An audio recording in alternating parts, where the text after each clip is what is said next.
Hello and welcome back to the True Crime Comedy Podcast, Murderess Podcast. I am your host, Sidney Smith, with my co-host, Jamie Kamaya. What up, Jay? How are you? How are you, buddy? How you doing? I'm doing wicked good. Wicked good. Look Wicked at you good. Getting ready to go to Boston. I'm excited.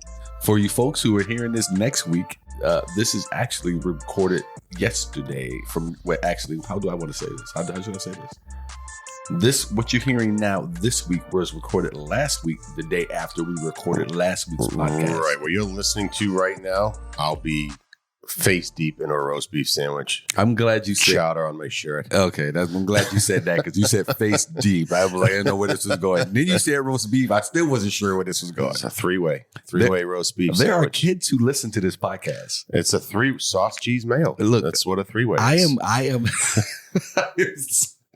I don't make this up. I am not coming to Boston. Y'all are so weird. I have friends, and my wife has friends who are now my friends. They listen to this podcast with their kids.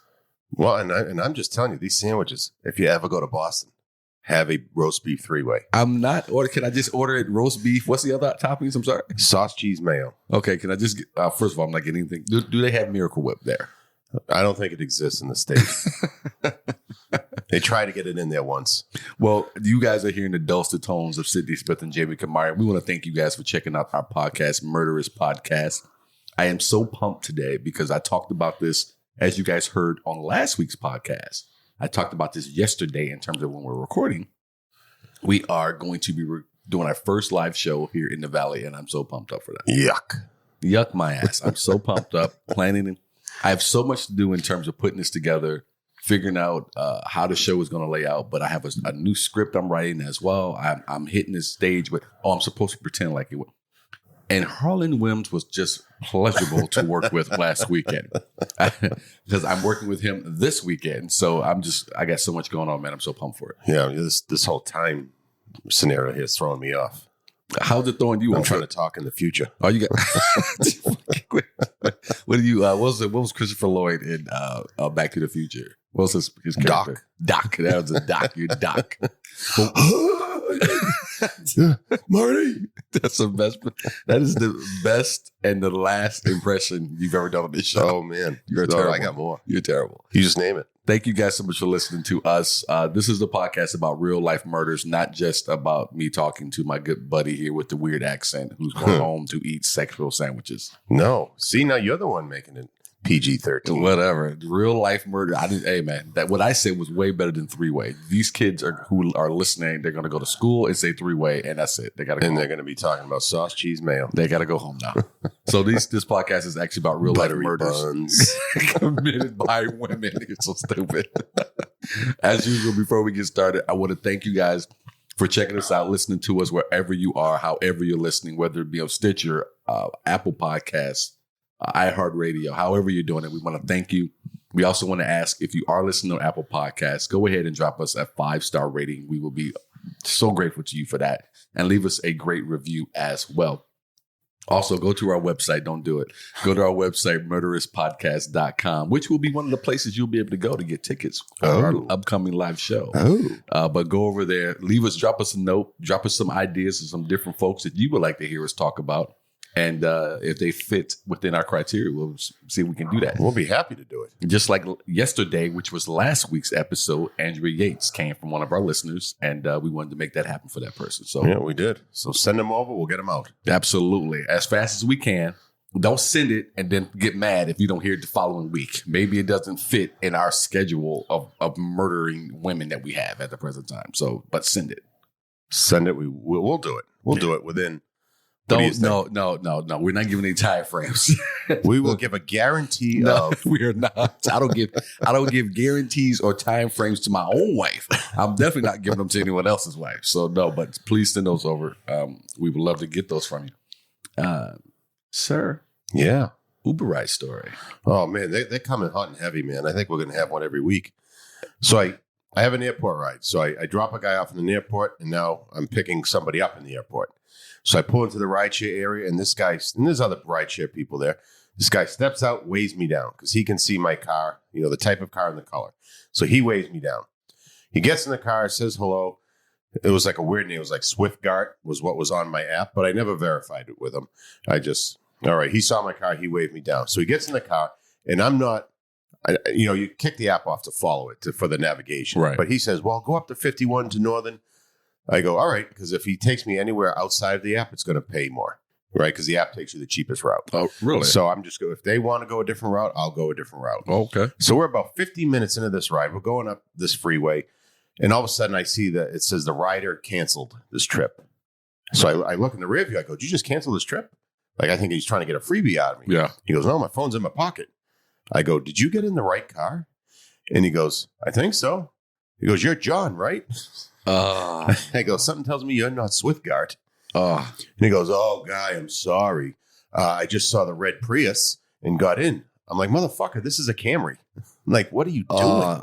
You saw a red car and got in. Camry and Prius doesn't look like anything else. They have a Toyota symbol. That is the only thing in common between the two cars. Did you do what I would do and pull over and make him get his ass out? Well, not on the freeway. I wasn't going to. He said, well, can I just give you $20 to drop me off? I said, yeah, sure.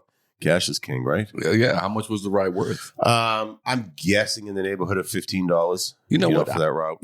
Well, you know what? I didn't even know that they charge you more if they take you off of the route that they give you. Yeah, the route is typically the cheapest route that they give you. Really? Yeah, and it's because it's almost all mileage. It's going to be the shortest trip. Time comes very little in, factor very little into it. It's almost all mileage. All right. I wanted to ask you a question about going home. I know we talked a lot about you going to Boston because I'm just so interested in how weird things are back there and how you guys do things. But what is the first thing that you want to see whenever you make a trip home? Or the first thing you want to do, however you want to From the airport on the way to my mom's house, I stop at Mike's Roast Beef and I get a 3-way roast beef sandwich. And every time. You sit and eat it before you go see your mom? I sit and eat it at my mom's table. Oh, okay. So it's that. My girlfriend got one last time and it was too raw. Like, she likes cook. She likes hockey pucks when it comes to like meat. So, but I like it rare. So she just get her a cheesesteak instead. Yeah, I mean, roast beef is such a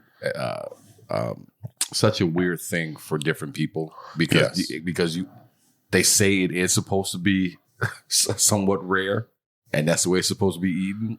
But I'm like Avelia, I wouldn't want to eat it. Oh, it's so good, it just falls apart. Oh, yummy. Yeah, I wouldn't want to eat it like that. No, but then we buried my father's ashes the following day, and then the day after that, we're going to New York. So she wants to see the Statue of Liberty and the 9/11 memorial. So we're going to go do that, have some dinner, and then come back the next day. One quick night down to Manhattan. Yeah. You taking your mom with you? No. My mother doesn't do trips like that. No, just Billy and I. So just the two of us. This is a sex trip. Gotcha. Oh, that hadn't crossed my mind. Why not? You're not married. Being in Times Square, we got a fancy hotel. I'm probably saying this wrong. Iroquois? I don't know what it's called. Let's go with Iroquois. Iroquois. Yeah, that was. Okay. Yeah. I get it right the first try? No, you got it wrong the first try, Schenectady. Schenectady, yeah. I fully admit I cannot say Iroquois. Okay, all right. Iroquois. I can say 300 a night. Oh, yeah. You spending some coin. Yeah, well, I'm only doing it once. We're going one night, so I haven't decided if I'm driving in or taking the train yet. Man, you better get there right when they can let you get all of your time. Oh, yeah. Get all your time. 3 p.m., 3:01, I will be having that key in my hand. Oh, all your time, everybody. I'm getting all my $300. Do we have a late checkout? I can't remember the last time I paid that kind of money for a hotel. I think, well, you know what? I hesitate to say we paid because something awful happened and my wife ended up shaking the hotel down and gave us all our money back. But I've heard she's good like that. Yeah, but when we went up to the Frisco area, San Mateo area, we stayed at a very nice hotel and it was not cheap. But they gave the room key to someone else and they walked into the room while I'm in the shower and Tamara was getting dressed for the wedding. Oh my God. Right. And I went down and they said, well, come down the next day and we'll figure it out. I go down the next day. Make a long story short, the dude is a complete dick. The next day, I almost climbed over the counter to get him. That would have been worth it, huh? He was going to get it. Because he said to me, he said, sir, you're getting very outraged. I'll call the cops. I said, I'm about to give you a reason to call the cops. And I started to go, and my brother and Tamara both kind of, I'm like, let's take care of it. I was so hot about it. Tried to pay me off with coupons coupons for the breakfast buffet. Go get a continental breakfast on me. Fuck off. But anyway, by time that had got to that point, and they had to bring over other management for other departments. They asked Tamron. I wasn't around. Went to go cool off. Said, man, what? She said, before all we wanted was an apology. She said, but now I want all of my money back, and we're staying the last night, and we're not paying for that either. And they said, okay. So that was that. They probably figured, okay, you're gone. Maybe it's just her staying then. I mean, it was crazy because my brother had a lot of people. His wedding was about the size of mine. And so there was a lot of people that came in for it, just like we had.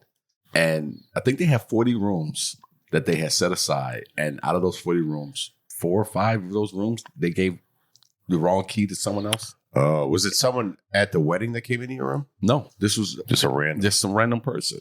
And Tamara went out the door. She said, and the woman was like, I'm sorry, they gave me this key. But I've never been, we stay at hotels a lot. I've never had that happen in my entire life where someone was given the wrong key to my room. Yeah, no, I've never experienced it. I mean, I've tried to get into the wrong room because I read the number wrong. Yeah. But I've never actually successfully gone into the wrong room or I had someone come into mine. What the guy tell me, he said, well, sir, that's why we always ask you to keep the door locked. So now it's my fault that you gave the key to the wrong person. Oh, I was pissed. Oh, yeah, I would have been heated. I said, well, let me ask you this. What if I'm not in the room at all? Then how does someone keep the latch on the door? What if you give the wrong key to someone, they walk in, they take all my shit? To leave the toothbrush in the camera. We know that old trick. Right. It was just so asinine with the way they were trying to handle it. And again, and Tamara was right. All I wanted was an apology. That's all I wanted. Someone to admit you did something wrong. I didn't want anything back. I didn't want money back. I didn't want anything. Just a fucking apology. But it turned out to be what it was. So, lovely. But that was the last. I would have loved to have been a fly in the wall for that. Why? Just to watch you in action. Watch me in action. You've seen me get upset before. Oh, but not come over the table. I mean, I've seen you piss, but not held back. Oh yeah, I can get there. I've heard. I just haven't been fortunate to witness. You've never been fortunate to witness it. Look, man, you know what it was? Partially it's my wife. And you've given the key. What if I wasn't in the room? What if you gave it? All the ifs. All the worst case scenarios. Guy comes in, attacks her. Anything could happen. And you, sir, are standing over there. Actually, after telling me the day before you handle this, when I come back down, you're trying to make it like it's my fault. And you want to reach for the phone to call the cops. Oh, yeah. That was... Pull the Tony Soprano and beat him with the phone. Like I told him, I said, I'm about to give you a reason to call him. Oh, that would have been awesome. That would have been awesome. You're the worst person. The worst. I love other people's drama. Well, you have enough of your own. Yes, I do. That's why I need a release. Way more than I do, actually. All right. Let's get to this podcast. All right, let's do it. Because I feel like you don't have a whole lot to say today. I got plenty. You got nothing. I'm over here ready to do impersonations. You won't let me. Oh, go ahead. Drop your next one. No, give me one. All right. LeBron James. Ow. I got fouled. Wait a minute. You're okay. Wait a minute. Frankenstein. Oh, he didn't talk. He didn't do a Frankenstein. Your Frankenstein sounds very close to LeBron James. It sounds very close to LeBron James. Let me hear what Bugs Bunny would sound like. Bugs Bunny. Yeah, what's up, Doc? See? Nailed it, dude. Did it for the kid. Did that one for the kids? That was for the kids. That's for the kids. I can do Tony the Tiger. Oh, okay. They're great. And you know what? I got to tell you, a lot of your impersonations not very different. They're interchangeable. Not very. Okay, we go into the podcast because that was good though. That was fun, and that was for the kids and for me. All right. On this week's episode of Murderous Podcast, killing family members was just a big joke to her. It's the giggling grandma, Nannie Doss. Oh man, that was clever. I'm so sure that our loving audience of Murderous Accomplices can tell the difference between my team rights and your team rights. Look, man, I love you, but these are cheesy. Oh, well, that's maybe what I'm going for. I think you are going for it, but that makes me laugh. So on this week's murder, let me see if I can do this differently. Yeah, sound like a TV announcer. On this week's murder. Oh, nope. I already screwed it up. I just fired myself. On this week's episode of Murderous Podcast, killing family members was just a big joke to her. It's the giggling grandma, Nannie Doss. Fucking brilliant. Oh, man. That was it right there. We could go back to school together. You write the thesis. Just a statement. I'll do the statements. You can do the body. I knew you was going to do that. Throw all the work on me. All right. Nannie Doss was born on November 4th, 1905. I think it's Doss. Was it? I think it's Doss. Is it Doss? Well, you said dose. Whatever. You on drugs over there? Trace. Nannie Doss. From the guy, you just couldn't say Iroquois. All of a sudden, your word. Listen, I don't even know if that's what it was. I feel like I could say Iroquois. Maybe it was different. Sure. We'll go with that after. Nannie Doss. Nannie Doss. Nannie Doss was born on November 4th, 1905. Oh, going way back. In Blue Mountain, Alabama, as Nannie Hazel to James and Lou Hazel. Nannie was one of 5 children. She had 1 brother and 3 sisters. Was it 2 guys? Or 2 dads? What? James and Lou? No, what are you talking about? Oh. How could 2 dudes have 5 kids? Oh, I don't know. If there's a will. No, there's no will. There's no way. Especially in 1905. Oh yeah, they didn't approve back then. They couldn't do it back then. Not about they couldn't approve. Could you adopt? Hey, we want to adopt 5. Just give us 5. Oh my goodness! All right, can I go on with the story? Sorry, go ahead. Was it 2 dudes? So I asked the questions everyone wants to know. No one wanted to know that. No one listening. Not even the kids. All right, the mother's name's Lou. Right. You say so. The kids probably think something's wrong with you now. Oh, they know. If they've been listening, they already know. Why is this brilliant black guy doing this podcast with that other dude? I'm a dude disguised as a dude playing. Where's the guy with the silky voice? That would be me. Oh, Butter. I'm sorry, Butter. Butter. Who's the other guy who does all the weird impersonations? That sound all the same. Who does the same impersonation no matter what name you throw Just throw a different label on it. All right. So Nannie was one of 5 children. She had 1 brother and 3 sisters. Both Nannie and her brother hated James, who was a strict and often controlling father and husband with an ugly temper. There is evidence that Doss was conceived illegitimately, as James and Lou married after 1905. Census records also show that in 1905, she and her mother were living on their own. It's an early fun fact. Doss' grandmother was remotely related to Abe Lincoln. Oh, wow, that's fun. The things that you label fun fact. That's a fun fact. Why is that a fun fact? It's just a fact that's fun. No, it's just a fact. No one saw that coming. So it's an early fun fact. Doss's grandmother was remotely related. There's a drop or 2 of blood in there. Right. Some DNA. Fun fact. You're never planning any trips for us. Oh, it'll be a surprise. I could just you in khaki shorts with socks up to your knees. So here's a little fun fact. I'm not telling you where we're going, but pack your Birkenstocks. You almost made me say something. I had to erase. Starting over. All right. Nancy's childhood wasn't happy. Nancy became known by this nickname at an early age. Wandered aimlessly on an erratic schedule to and from and around school. Sometimes she went, other times she didn't. So did a trio of sisters and a brother who came after her. If their father wanted the kids on the farm that morning to help with the field work, the never-ending field work, the entire family stayed home. After all, James Hazel was the boss. And if rumors are correct, he wouldn't spare the switch on his daughter nor his wife to get what he wanted. Oh, the switch. Yeah, just take it easy. I've been hit with a switch. Yeah, it's no biggie. I've been cracked with it. We talked about it on the podcast. We did. Last week's. Wink, wink. By the age of 5, Nannie was made to cut wood, plow the fields, and clear the land of weeds and debris, says Terry Manners in his book on Nannie and other serial killers. I want to see a kid that young cut wood. Deadlier than the male. What's that? I want to see a kid that young cut wood. Why? Here's an axe. Show me what you got. I got to tell you, I had to chop wood once, and I wanted to go in and kill someone. It's work, man. Out here chopping wood. What the hell are we doing here?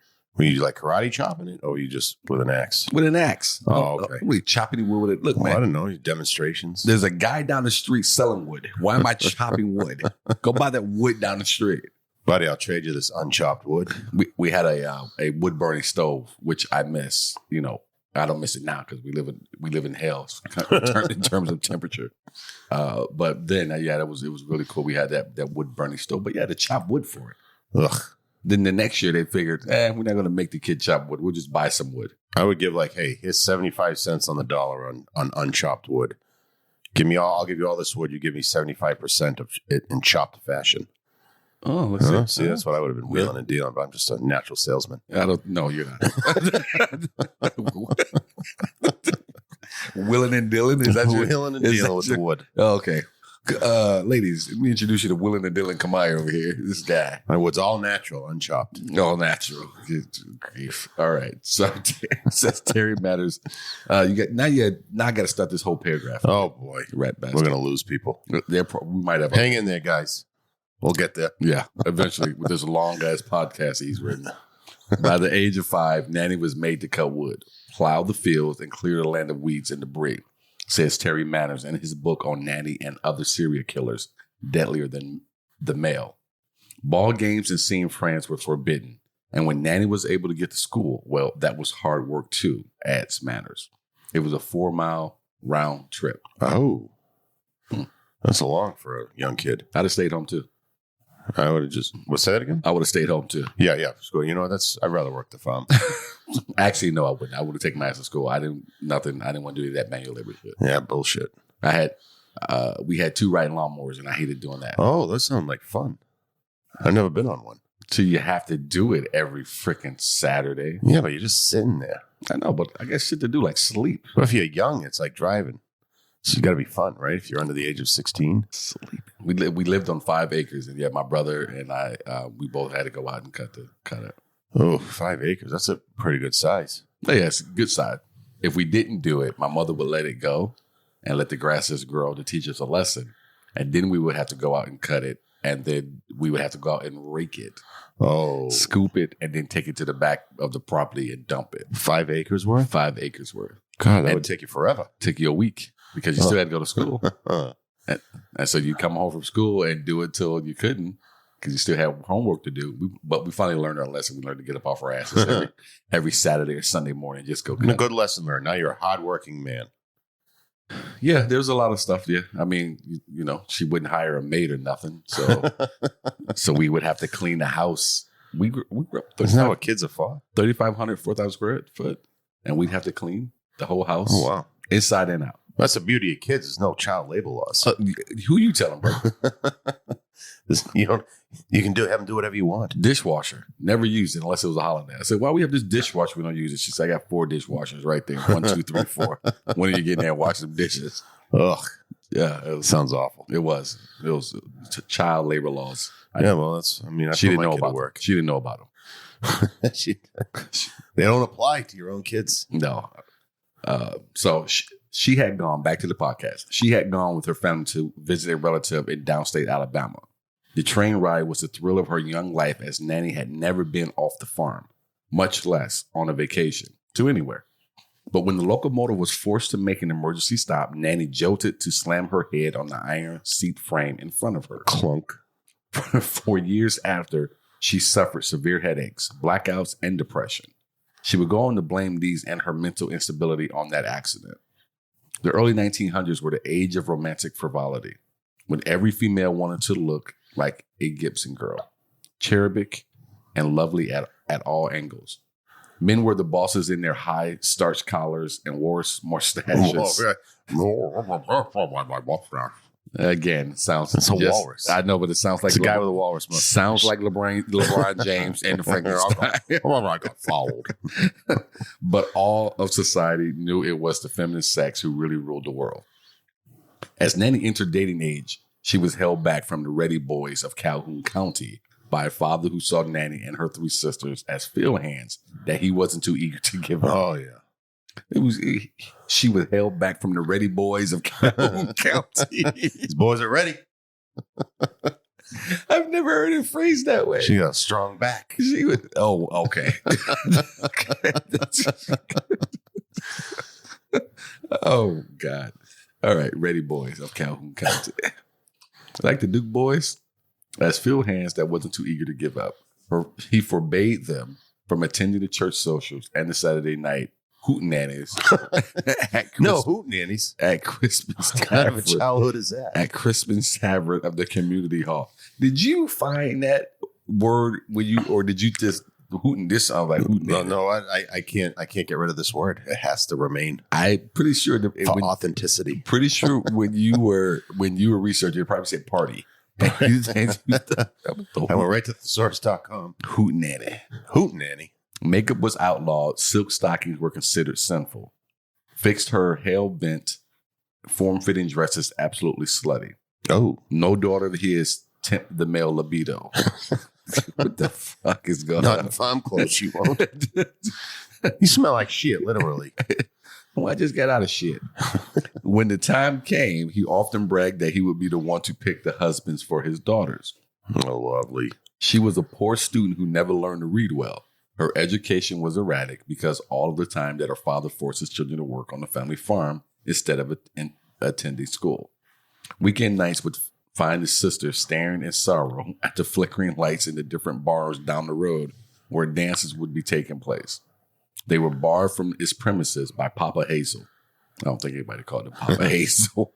As much as they call it a hootenanny. But at least they could watch the glow of the lanterns bouncing in the rhythm to the neighborhood mandolins and the stomping. It was the sound of other children having fun. Oh, I know that sound. Nannie, however, did manage to sneak away here and there and learn that if the hayloft or the corn crib was the only place to please the boys and get a little love in herself away from Dad's eyes, then where was the harm? No, exactly. I can't deny that. The corn crib? What is a corn crib? I never heard that. I'm guessing it's like a place where they, like those towers where they hold the corn in. You probably like climb up in there. I don't think that's what that is. Probably not, but it's a guess. You asked. No, You asked. I have no idea, so I threw it out there. Poor Jack with his homework. Try me a corn crib. The boys liked her. Her hair and her eyes were dark, and her giggle was uplifting. And she put out. Why wouldn't they like her? Wait, it doesn't say that here. I didn't read that. No. So That's why the boys liked her. for any people out there related remotely to Nannie Doss, I never said she put out. Plus, she was easy. You said that though, didn't you? It's written here. I only read what's written. She put out. That was my test to see if you proofed this ahead of time. I did not. I will in the future. Plus, she was easy. Lou might have known of his daughter's escapades, but kept quiet. Her reconciliation may have been that if Nannie came with child, then at least she would be able to do something that the mama herself was unable to do. And that was get away from the overbearing father. There was a plan. During childhood, her favorite hobby was reading her mother's romance magazines and dreaming of her own romantic future. Later, her favorite part was the Lonely Hearts column. The Hazel sisters' teenage years were restricted by their father. He forbade them to wear makeup and any type of clothing that he considered to be too provocative. He was trying to prevent them from being molested by men, which still happened on several occasions. Oh, wow. He also forbade them to go to dances and other social events. Doss was first married at the tender age of 16 to Charlie Braggs. They had met at the linen thread factory where they both worked. And with her father's approval, they married after dating for just 4 months. That is way too short. At age 16, huh? He was the only son of his unmarried mother, who insisted on living with him. Doss would later go on to write, I married as my father wished in 1921 to a boy only known for 4 or 5 months who had no family. Only a mother who was unwed and who had taken over my life completely when we were married. She never seen anything wrong with what he'd done, but she would take spells. She would not let my own mother stay all night. Bragg's mother took up a lot of his attention, and she often prevented Nannie from doing things she wanted to do. The marriage produced 4 daughters over a 4-year period from 1923 to 1927. How to stay busy? under a lot of stress when they're 16. You know, when you're 16, you can crank them out at that age. When you're a 16-year-old boy, you want to be doing stuff to try to get it going. So under a lot of stress, Doss started drinking, and her casual smoking habit became a heavy addiction. The marriage was an unhappy one, and both suspected each other correctly, by the way, of infidelity. Oh, dirty birds. Braggs often disappeared for days on end. Well, that's pretty rude. You're 16 years old, 20 years old at this point. That sounds like something like a 50-year-old guy would do who was married 30 years. No, sneaking away at 16-year-old. Does that even count as sneaking away? No, just being a 16-year-old. That's what I'm saying. That's what you 20 years old is what you do. They had no business being married at 16. In early 1927, tragedy apparently struck their home as the couple lost their 2 middle daughters to suspected food poisoning. Each child seemed fine at breakfast, but had died by lunchtime. Well, that's quick. Although the local medics called their deaths accidental, Charlie Braggs wasn't convinced. He evidently had seen something wrong in Nannie's cold eyes up close. This did not sit well with Charlie, and he wasn't going to stick around to find out if there was more to this. Suspecting she had killed them, he fled from her, taking their oldest daughter, Melvina, with him and leaving newborn Florine behind. Well, I'm here to help, but not if it's a burden. You're on your own. I ain't changing diapers. Stay strong, kid. His mother also died around this time. Doss took a job at a cotton mill to support Florine and herself. Of the 2 deceased children, although there is no proof, there is little doubt that their mother consciously killed them. Overwhelmed and unable to cope with the responsibilities of her situation, with her own reality, Nannie simply and cold-heartedly eliminated those 2 extra miles to feed. To her, it was a matter of economics, and the children were seen as expendable. Well, no, I wonder how this would be perceived today if someone did like this. All the different diagnoses that came along that she would be slapped on this lady, not just cold-hearted killer. This can tell us an old story. Yeah. I guess if you dug in and try to figure out what was wrong with her, kind of like we did with Andrea Yates, right? Or they did with Andrea Yates. Yeah, possibly. Exactly. Yeah, possibly. That's what I think. But we still do allow for on the show and. The world does for those people who are just born bad. Yeah. And she may be someone who's just rotten. Yeah, just born rotten, man. Which we don't know because there was no shrink. There was no doctor. What's his name yesterday? Sadine. I thought we like a W. All right, sure. We'll go with that. According to family historian Sherby Green, Braggs had gone on record to state that he was frightened of his wife, as was his mother and the rest of his family. He never drank or ate anything that she prepared when in a bad mood. Good thinking, but why are you still there? Remember he left, though. But I wouldn't have eaten anything if she was in a good mood. Right. She'd be tricking me, man. Those at the time who knew her less intimately than Charlie might have laughed at his suspicions, for she always appeared domestic and happy. She ceremoniously outlined every meal, complete with coffee for Charlie and milk for the kids. Oh, that's nice of her. Just getting your mind used to this whole routine. Kid, hey, you drink this coffee. Let me know how it tastes. Go ahead, just getting you right. I'll have your milk. Yeah, you don't know what's happening. What's wrong? It's just milk. I give you milk every day. I'm your mother. What? You can't breathe? That's right, bitch. Die. It tastes like rat poison. That's how you do an impersonation. Oh, that was excellent. For a second, I forgot where I was. And why are you playing footsies with me? I am not. Get your big feet over your side. My feet are on my side. You extended beyond this massive desk. This is the worst podcast episode. This massive desk. Braggs returned in the summer of 1928. Joining him and Melvina was another woman, a divorcee, with her own child. Doss and Braggs soon divorced, and she returned to her mother's home, taking her 2 daughters with her. He always maintained he left her because he was frightened of her. After her breakup with Charlie Briggs, Nannie found employment in a cotton mill in Anniston, just outside Blue Mountain. Hours were long and hot, but it gave her the excuse she wanted to get out of the house and away from her nagging parents, to whose house she returned.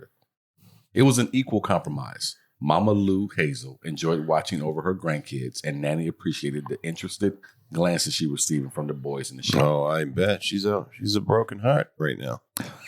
She's on the mend. Living and working in Anniston. Oh, Jennifer Aniston. That's exactly where my mind went. So me too. I mean, how does it not? That hair. Oh, beautiful. No, I mean, people just go to the salon and be like, give me the Aniston. They used to. I know it. Yeah. She actually started quite a trend. And a lot of you didn't look like that. From the forehead down, it just wasn't. That's just like when Tony Braxton made that haircut back in the 90s hot. It was like, give me that Tony Braxton cut. But I don't know. Doesn't quite hug the bone line. I don't know. That German Shepherd Schnauzer just isn't. So, living and working in Anniston, Doss pacified her loneliness by reading True Romance. I said romance. True Romance. Another similar reading material. She also resumed poring over the Lonely Hearts column and wrote to men advertising there. This time, Nannie turned to the Lonely Hearts column in the local newspaper, writing hastily to a number of men whose advertisements interested her. Only one of their responses engaged her. However, that from 23-year-old factory worker Frank Harrelson. Oh, sounds like a true romantic to me. I stabbed with his pen. Who wrote poetry and whose black and white Kodak photo looked even prettier with dimpled cheeks like Clark Gable and hair like Grant Withers. Oh, Mr. Grant Withers. Like Clark Gable, I'm aware of. Who the hell is Grant Withers? No idea. not Grant Withers. Whoa. All right. In return, she sent him a cake. Okay. She's been out of the game for a little while, right? She's trying to find her way back. I'm gonna need to see your bibliography on this.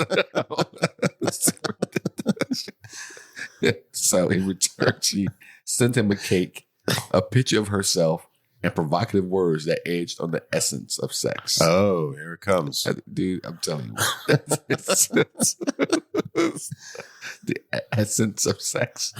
What woman helped you write this? I don't want to lose the mood here. I mean, they really lay the tone down. Yeah, this is good. So since Harrelson lived in nearby Jacksonville, he fired up his old car and headed straight south to Blue Mountain. On her doorstep, waiting, he found an alluring young woman, more magnetic than the photo she had sent. Oh. The picture hadn't captured that twist of love that sparkled like a campfire in her black eyes. Black eyes, huh? What? It's not a color you look for. No. What color are your eyes? What eyes? Charlie Brown color, that's what they are. All right. He eventually proposed. She accepted. They married in 1929. Reads Terry Miller's Deadlier Than the Mail. Isn't that when the stock market crashed? The Depression started, right? I do believe. I think you're right. I think so. The whole 30s just sucked. It's just another Cliff Clavin moment for you. There we go. Just out of nowhere. Didn't everything go dark? Did people jump out of windows? That could be a stressor. Look, you are not in the FBI. You're not part of the BAU. A third of the country will be unemployed. You are not part of Criminal Minds. Stressor. But all the time, getting drunk was part of Frank's life. As the months went on, the honeymoon period started to fizzle, and Nannie realized that her tall, good-looking husband with the square chin and rugged features was an alcoholic. Not only that, but she discovered, much to her chagrin, that he had spent time in jail for felony assault. Oh, didn't see that coming. Gentleman Frank was no gentleman.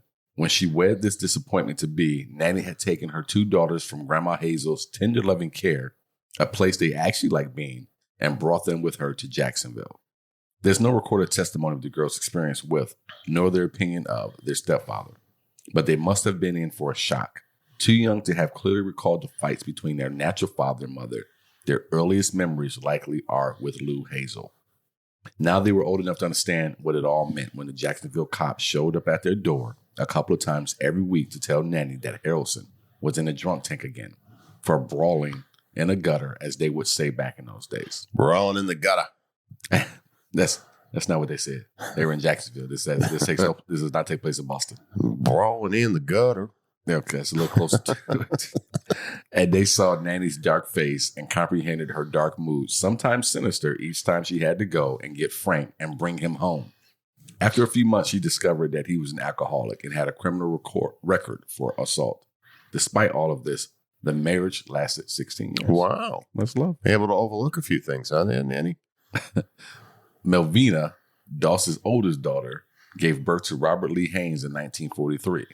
Doss came to help, and after a painful few hours, a baby boy was born. But just as fast as they were blessed with the joy of a newborn baby, their hearts were ripped out of their chests. The baby died soon after. Yucky. Melvina, exhausted from labor and groggy from ether, thought she saw Doss stick a hat pin into the baby's head, and later told her husband, Mosi, as well as Florine. They told her how Nannie had said the baby was dead, and they noticed she was holding a pen. Oh, no. She stuck a pen in the baby's head. Yeah, I guess the head's real soft right when it comes out. It is. Well, you get that soft spot right. However, the doctors could not come up with an explanation for the death. After this, Melvina and Mosi drifted apart, and Melvina began to date a soldier. Doss disapproved of him, and while Melvina was visiting her father after a particularly nasty fight with Doss, her son Robert died mysteriously under Doss's care on July 7, 1945. The cause of death was diagnosed as asphyxia from unknown causes. And 2 months later, she collected the $500 life insurance she had taken out on Robert. It's a lot of money back then. Wait a minute. So Doss collected? I don't know. That sounds like Melvina might have collected. It didn't sound like that to me. Her son Robert died mysteriously. Oh, Doss took out the... That's what I'm wondering. So her son, so Doss's grandson. So she went to go visit her father. Particularly nasty fight with Doss. So she got into a fight with her mom, went to visit her dad. Her son Robert died mysteriously under Doss's care on July 7, 1945. Okay. I didn't know you could take out money on somebody like that. That's not your like immediate. So the cause of death was diagnosed as asphyxia from unknown causes, and 2 months later she collected $500. It just doesn't say, or how it was written doesn't say who collected the $500. We'll have to talk to the squad about that one. That's why I was questioning. In 1945, Japan surrendered to the Allied powers at the end of World War II, and Harrelson, Doss's second husband, was one of the many people who celebrated rather aggressively. After an evening of particularly heavy drinking, he raped Doss. The following day, as she was tending her rose garden, Doss discovered Harrelson's corn whiskey jar buried in the ground. Corn whiskey? Yeah. They make whiskey out of corn? Yeah. I had no idea. Like corn whiskey, more moonshine. Oh, okay. The rape had been the last straw for her, so she took the jar and topped it off with rat poison. Harrelson died a painful death that evening. No. Kind of had it coming there, Harrelson. Yeah. Don't believe in your corn whiskey out in the sun. It's not what I was going to say. You can't be out here raping women. That's what I was going to say. Well, there's that too. You're right. The things you pull out of the story. I get fixated on certain details. Not always the right ones. You had that coming, Harrelson. You left that corn whiskey outside. Oh, I can't wait to do this live recording. Oh, no. Oh, it's going to be so good. It was reported that Frank's last words were, "If you don't listen to me, woman, I ain't going to be here next week." You were outright he was. I'm going to need this bibliography. Doss met her third husband while traveling to Lexington, North Carolina. He was Arlie Lanning, and she married him within 3 days of meeting him. Oh, wow. That's a quick mover. Through another Lonely Hearts column. Lanning was in many ways like his predecessor, Harrelson. What's wrong with this lady? He was an alcoholic and a womanizer. Oh, I thought you were going to say he had corn whiskey hiding in the yard. No, he was not. No. However, in this marriage, it was Doss who often disappeared for months on end. When she was at home, however, she played a doting housewife. And when her husband died of what was said to be heart failure, the whole town turned up to his funeral in support of her. Oh, well, that's nice of the town. Yeah. She must have been a real winner as far as they know. Afterwards, the house the couple lived in burned to the ground. It had been left to Lanning's sister, and had it survived, it would have gone to her. As it turned out, the insurance money went to Doss, and she quickly banked it. Oh, look, she's quick. She is a sneaky broad. She is sneaking it in there. She soon left North Carolina, but only after Lanning's elderly mother had died in her sleep. She ended up at her sister's Dovey's home. Dovey was bedridden, and soon after Doss's arrival, she too died. Oh, you don't say. Well, obviously they didn't have cell phones or whatnot, but I'm like, how do you people not know people are dying at What's the going last on stuff? here? Doss had joined the Diamond Circle Club, looking for another husband. She had met Richard L. Morton of Emporia, Kansas. While he did not have the drinking problem of his predecessors, he was a womanizer. Before she could poison him, she ended up poisoning her mother, Louisa. See, well, Louise, Lou is short for Louisa. Louisa in January 1953 when she came to live with him. Morton met his death 3 months later. So she killed her mother too. I wonder if that was an accident or just, you know what, you can go too. Doss met and married Samuel Doss of Tulsa, Oklahoma in June 1953. A clean-cut church-going man, he disapproved of the romance novels and stories that Nannie adored. In September, Samuel was admitted to the hospital with flu-like symptoms. The hospital diagnosed a severe digestive tract infection. I thought you were going to say COVID. You did not. He was treated and released on October 5th. Nannie killed him that evening in her rush to collect the two life insurance policies she had taken out on him. You came home, huh? You won't be here long. This sudden death alerted his doctor, who ordered an autopsy. The autopsy revealed a huge amount of arsenic in his system. Nannie was promptly arrested. Nannie confessed to killing 4 of her husbands, her mother, her sister Dovey, her grandson Robert. So she did stick a pin in his head. Oh, little bastard. And, and her mother-in-law, Arlie Lanny's mother. The state of Oklahoma centered its case only on Samuel Doss. I was searching for the perfect mate, Nannie Doss told police after she was arrested for murdering her husband. The real romance in life. A real killing, isn't it? I think she likes killing more than romance. So while we have a few things left to say about this podcast, I will say to all of the men out there, if your lady reads romance novels, run! Read it. While some writers point to the train accident as the cause of her dementia to come, Sherby Green disagrees. She replies, no, Nannie just had a plain old mean streak. I am addicted to genealogy, and in studying my family, I've learned that many of our members carried a fierce pride and a tough reputation. While they didn't take lives, they were nonetheless hard people. I believe Nannie bore that trait, simply took it dangerously further. Yeah. No. Nannie was fucked up. I think those ladies fucked up too, yeah. The prosecution found her mentally fit for trial. Nannie pleaded guilty on May 17, 1955, and was sentenced to life imprisonment. The state did not pursue the death penalty due to her gender. Well, that's not very fair. No, it is not. Just like those women who are getting 2 points for every goal. Doss was never charged with the other deaths. She died of leukemia in the hospital ward of the Oklahoma State Penitentiary in 1965. In all, Doss had murdered 11 people between the time span of 1927 right up until she was arrested in 1954. Her most common form of killing was to poison her victims by tainting their food and beverage. All of her victims were family members. Life insurance was typically the reward sought out. Doss was said to be the inspiration for an episode of Criminal Minds. I knew we were coming here. It was season 4. An episode title was Pleasure in My Business. While Nannie was never mentioned or referenced on the show, she appears to have been an inspiration for the episode's unsub, Megan Kane. Both were serial killers and poisoners who hated their fathers, targeted men, though Doss mainly killed females. Found most of their male victims through some sort of listing. Kings were mainly found on a client list, while Doss found her victims in Lonely Heart magazines. Had sex with them prior to killing them, and did so with rat poison and other methods. Sir, this is a pretty good one. This episode? This story in general. Yeah, sorry. I think we have fun with it. I think you have fun with it. I think I'm going to go home and watch this episode of Criminal Minds. Season 4, Pleasure in My Business. Wait, but is that what it is? I want to make sure, because what you said. No, pleasure is my business. Pleasure, I would have figured it out. No, you would have went home and watched some weird. Pleasure in business. And be like, I got this. Watch something weird porn. Go pleasure my business. This isn't. You know what? I'm going to give it a shot. This is not Criminal Minds at all. But I'm still going to check it out. I'm open-minded. Hey, thank you guys very much for listening to another Did we go through the bibliography to verify? No. But wishing you a great trip, man. Oh, I appreciate it. Safe travels. Well, thank you. Remember, $300 is not just $300. There will be tax on top of that $300. No, I think that's everything.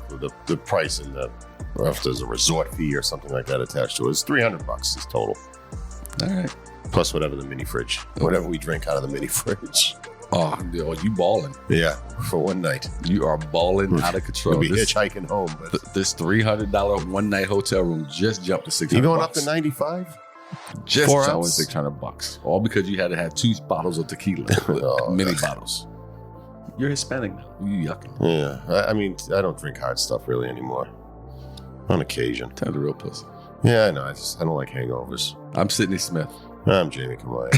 Thank you guys for listening to Murderess Podcast from Sidney Smith Creative. This has been Murderess Podcast. If you like our show, be sure to tell your friends and family. Subscribe wherever you are listening right now. Remember, you can also support the show and receive bonus content by joining our fan club by going to patreon.com/Murderess Podcast.